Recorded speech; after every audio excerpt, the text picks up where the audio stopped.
मित्रांनो, देशाच्या धर्माच्या रक्षणासाठी ज्यांनी आपले प्राण पणाला लावले, अशा वीरांचा आपण जेव्हा विचार करतो, त्यावेळेला साहजिकच आपल्या मनामध्ये छत्रपती शिवाजी महाराज, छत्रपती संभाजी महाराज, राणा प्रताप यांचा विचार येतो.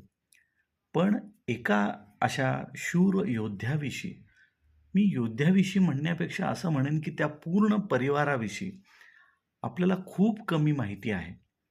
आणि ते म्हणजे गुरु गोविंद सिंग.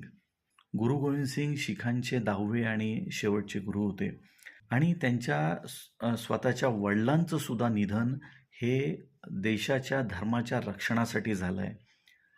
मुस्लिम धर्म स्वीकारण्यासाठी त्यांनी विरोध केला म्हणून त्यांना ठार मारण्यात आलं होतं आणि त्यानंतर दुर्दैवाने त्यांच्या 4ही मुलांचं निधन हे देशाच्या आणि धर्माच्या रक्षणासाठी झालेलं आहे.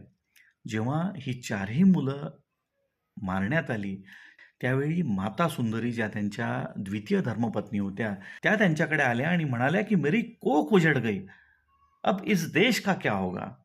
त्यावेळेला गुरु गोविंद सिंगांनी जे वाक्य म्हटलंय, हे मित्रांनो एक आदर्श आजच्या सगळ्या आपल्या कुटुंबांसाठी आहे.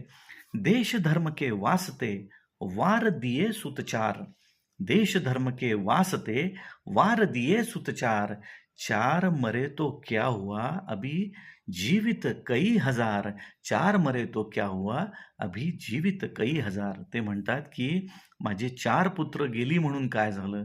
हा पूर्ण शीख समुदाय जो आहे, हा देश रक्षणासाठी, धर्म रक्षणासाठी या ठिकाणी उभा आहे आणि इतिहासाने हे सिद्ध केलेलं आहे मित्रांनो.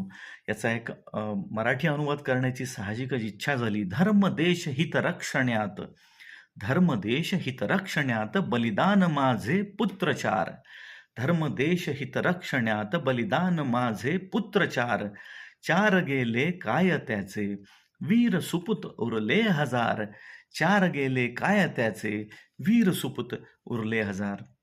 अशा या धर्माला अशा या कुटुंबाला माझे शतशः सलाम. पुन्हा आपली भेट अशाच एखाद्या प्रेरक कथेसह. तोपर्यंत नमस्कार.